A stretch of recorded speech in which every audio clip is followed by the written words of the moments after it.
First of all, I'd like to say that I'm tremendously happy to be back at the MSLS. I spoke here last year.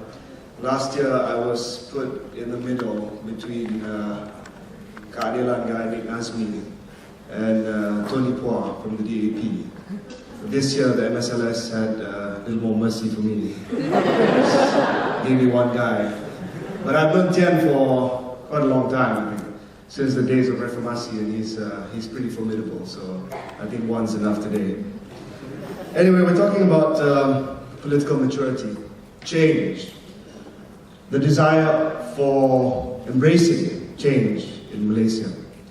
And YB Tian said a lot of things about how Malaysians, or the Malaysian government, must be ready to embrace this change, not to treat people like kids, not to treat Malaysians as immature. I want to tell you something. When you look at Barisan Nasional or UMNO, when you look at my party, basically, it isn't as if the entire party, the entire system is resistant to change. I think in any political party you have to accept that there are those who want to bring change, and there are those who, because of generational issues, because of certain biases, don't want to change. I think in UMNO Barisan Nasional, the one thing that has led us to believe that we must change, or a significant number of us, including the Prime Minister, is, as YB Tian said, the election results. He said, I certainly didn't expect the result in March 2008. I think YB Tian also didn't expect he was going to be a YB. It was a surprise. The point is that when you are struck in the face with a change that comes from the people, you cannot ignore that change. If you were to ignore that change, you'd be stupid. That's why when Sri Najib took over, he committed himself to trying to change government and change the system so it's more responsive to you. Now, what we heard just now from YB Tian is that we should have this freedom. Freedom comes first and then responsibility. Now, I'm not so different from YB Tian Chua. I mean, when recently we talked about the ISA, there were some people who said, you must have the ISA. At all costs, don't even amend it. The ISA is the last bastion for Malay supremacy, for Ketuanan Melayu, etc., etc. I said, no. It's got nothing to do with race. The ISA has something to do with security. But if you are stuck in a mindset where you cannot accept that the young people desire this change, then you will ignore it. You'll say, status quo. There I say status quo, we don't need to change anything. Surprise, surprise, the Home Minister, my former boss, that's Sri Shamli, put up a poll in the KDN website, and until today I think 90% said they want the ISA repealed. So I took a different approach to the ISA. I said, look, on the one hand, I do appreciate the need that we need security in this country. Who doesn't? Who doesn't want security in this country? Who doesn't want the likes of Mat Slamat, Nordin Mat Pop, Azhari, all these guys who go around blowing up places?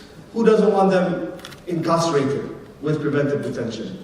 If anyone wants to stand up and say, no, we don't mind having them running around, building bombs, bombing Marriott in Jakarta, stand up. But there's a fine line between national security and stifling legitimate political dissent. That's why I stood up and said, look, we should amend this act. We should be open to it and say preventive detention is necessary for national security. But what we cannot accept, and I say this as an UMNO leader, is this act being used against political opponents to silence them. That is wrong.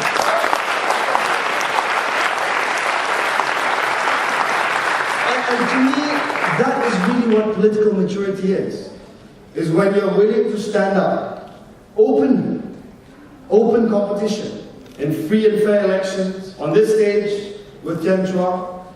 No, tak ada tapisan. I don't know, ada abang belakang tu daripada special branch, but he's not going to interview you guys. I was joking, no, I wasn't looking at you. I'm just joking. No, the point is that we should be open to this kind of debate. I I don't know about the rest of my colleagues in my party, but I know the Prime Minister does. And we believe that this is the way to do it. If we want to ensure that Barisan Nasional stays in government, we need to earn your respect and earn your vote at the next elections, not by stifling it, not by the politics of fear as we had before. And that's what change is about. But at the end of the day, there are tough calls to be made. Tough calls to be made because for a lot of us here, we see things differently. Our Malaysia is one born of free access to the internet. Information comes easily. We don't have the historical baggage that leaders before do. And that's why today, this maturity process, I want to talk about one thing only, and then we'll open up and you guys can ask whatever you want to ask. And that's what I call the politics of empathy. Now, the Prime Minister came in and he said, One Malaysia, people first, performance now. When I heard that, I thought to myself, I want to elaborate on that concept of One Malaysia. Because One Malaysia means many things to many different people.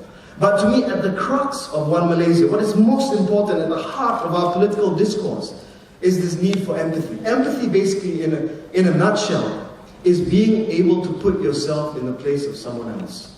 Being able to understand where that person comes from. And if we have empathy in politics, then we can build a better country. If we have empathy in politics, we can have maturity in politics. But if you don't have empathy, it's very difficult. It's very difficult because you don't care what other people think. Take, for example, generational empathy. We don't empathize with a particular generation for whom security is paramount. They grew up in 1957, asking for independence. They grew up in 1969, and I don't want to fearmonger and say May 13 is coming all over again. I think that's old politics. But these people grew up during that time. They saw it. They saw what this country can be like, how it can break down if you don't look after certain things.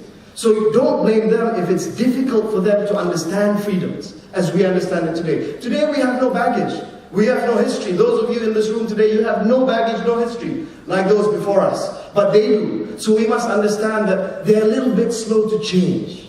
They're a little bit slow to embrace change, but it doesn't mean that they don't want change. It doesn't mean that they cannot accept change. So that's generational empathy.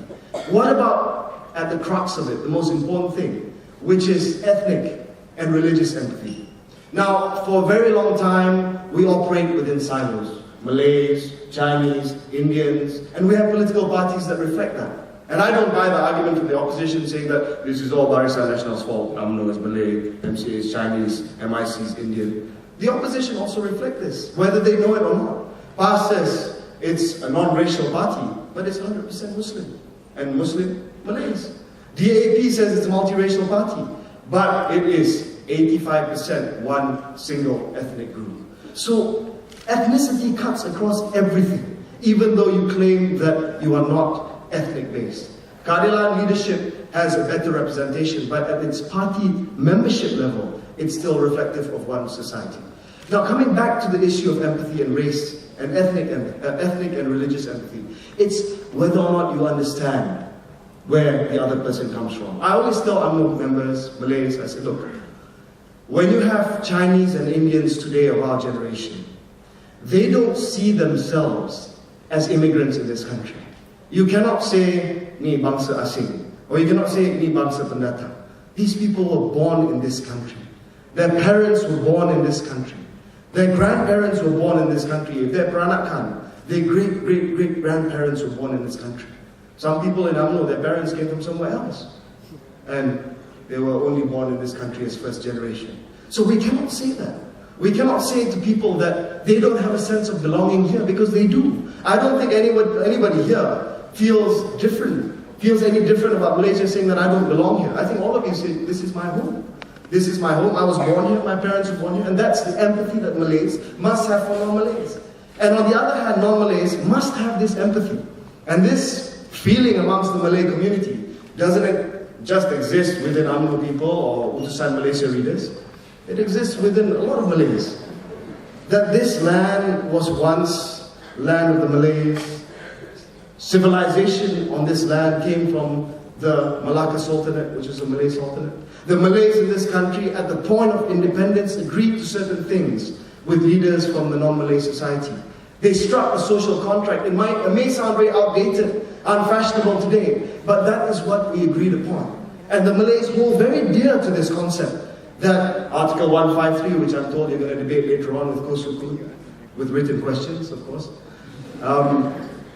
These things are important to the Malay community. So until and unless we can understand that this is where each community comes from, it's very difficult for us to push that change. I want to change, I want to free up, I want to liberalize this country, but it only comes with this understanding of empathy, that you understand what it's like, how it feels when somebody says, he's Chinese, bangsa pendatang.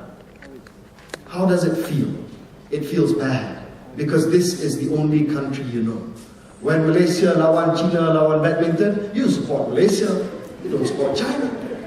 When Malaysia plays India in hockey, you support Malaysia, you don't support India.